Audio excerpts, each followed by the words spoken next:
Let's go to a teacher now, to Bobby Seagull, the brilliant quizzer himself and mathematician and writer. Hiya.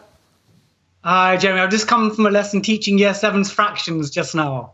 Now, so would you have been live on Zoom for that? Yes, it was live. And interestingly, I think 5 minutes in the lesson, my wireless or Wi-Fi went off.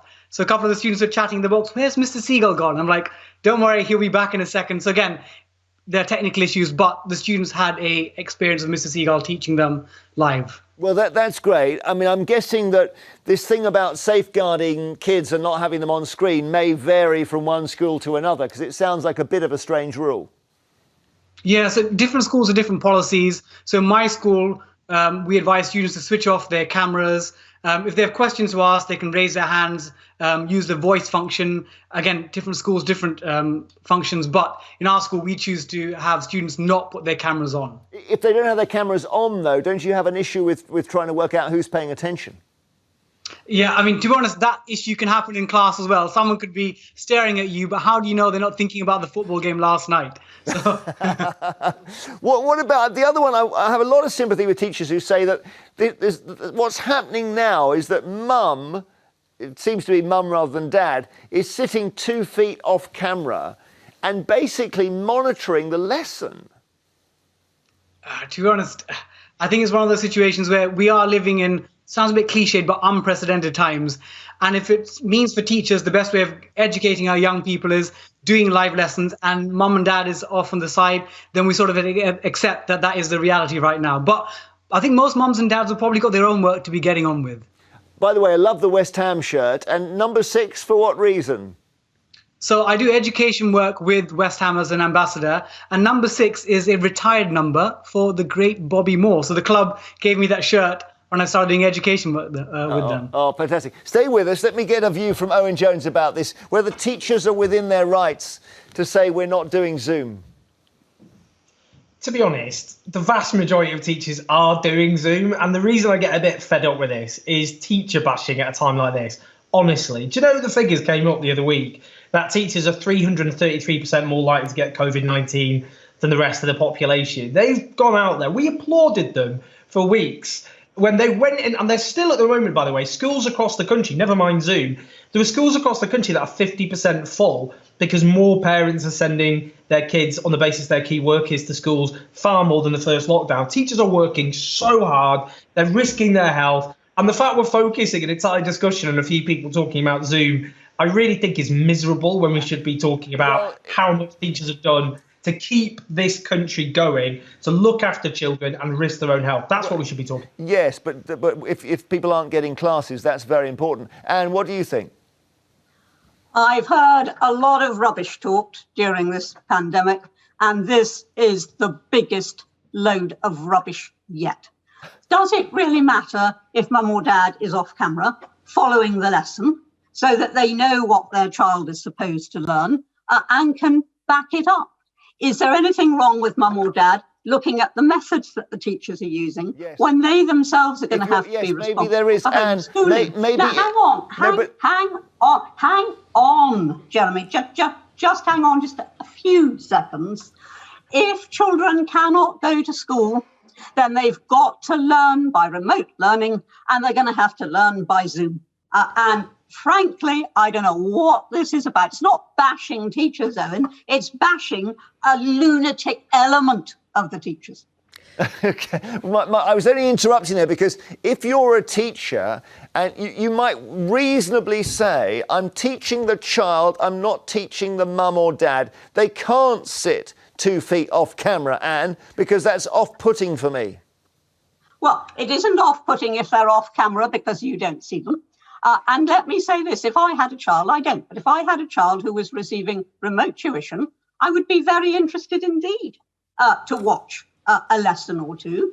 A, so that I know what sort of content, but B, so that I know the approach and think, right, if I've got a home school, this is what I've got to do. Yeah. I'm learning from that teacher. I find myself in the worrying position of agreeing just slightly with Anne on something, which is that I think this is a nonsense, but I think it's a nonsense for a very different reason. I don't think this is bashing teachers. If you don't want people to see into the house you're living in, just put in a blank screen behind you, because you can do that on Zoom. But really importantly, there is this huge divide between rich and poor, between the most affluent and the most deprived. The more deprived the area you're in, the less likely these kids are to be getting online teaching. There is no question in my mind that live learning, where you can actually ask a question in real time of your teacher, is going to improve your prospects. And I'm very worried about the prospects of a whole generation of kids. Well, Bobby, that's a very good point from Sarah, that the thing about the reason Zoom seems to matter in this conversation is because it is about a live classroom, isn't it? And it's different from you just getting in the morning and sending a load of PDFs to all the parents.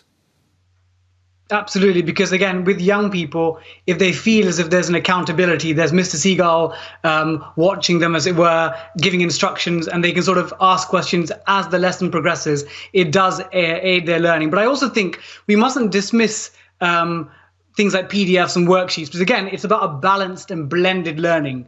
Because even young people, if they're sitting in front of a camera 5-6 hours, I get tired sometimes. So I think with young people, we need to sort of work out a system that's optimal, where in terms of they get live lessons, but at the same time, using things like worksheets, interactive websites, using that as a blended component is the best way of teaching people during these times. And do you worry, Bobby, about the point Sarah made about the inequality that's breaking out now, where private schools particularly seem totally geared up to online learning?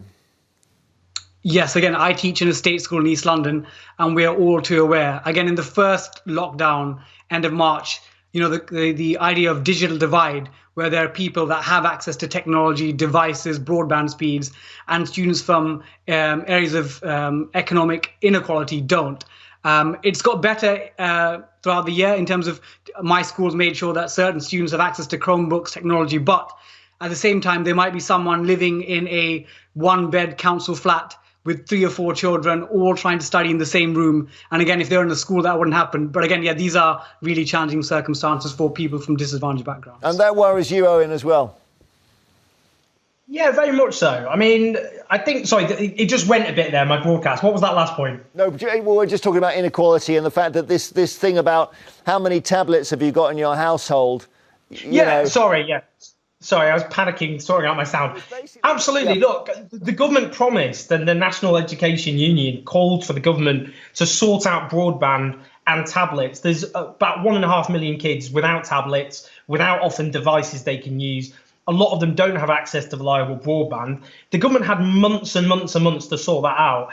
And because they haven't, a lot of kids now who obviously can't go into school, can't get the education they need there, they're not able to get the learning that they need. That's the sort of thing we should be talking about, not the idea that there's a few teachers out there who are annoyed about going on Zoom. The fact that hundreds of thousands of kids can't get education at the moment because the government failed to sort out their tablets, their devices, and their broadband, and that's the poorest children who suffer the most. They're the ones who need the schooling. So let's have a bit more outrage over the government and devices and broadband for kids, rather than kicking teachers who are up to, in many local authorities, 333% more likely to get COVID in many authorities, that also have gone out there and done their very best. I know Sarah disputed that stat. More likely, but no more likely than any other key worker. It's okay. I've got the statistics here. Teacher COVID rates up to 330% above average. Teacher infections far outstripping local rates. Figures from 3 local authorities obtained by the NSEUWT, which is one of the teachers' unions. So when you say 300%, no higher than other times, key workers. Of course, they're going to be higher than people who are shielding. OK, Storm, cool. We're going to speak to Mary now from Norfolk, who says teachers need to stop complaining. Mary, you think they're complaining? So I didn't entirely say that, but I will say that I agree with Dr. Sarah about the background. That's really easily remedied. That's a non-issue. Most teachers have got books at home and they can create something like Owen or Anne have.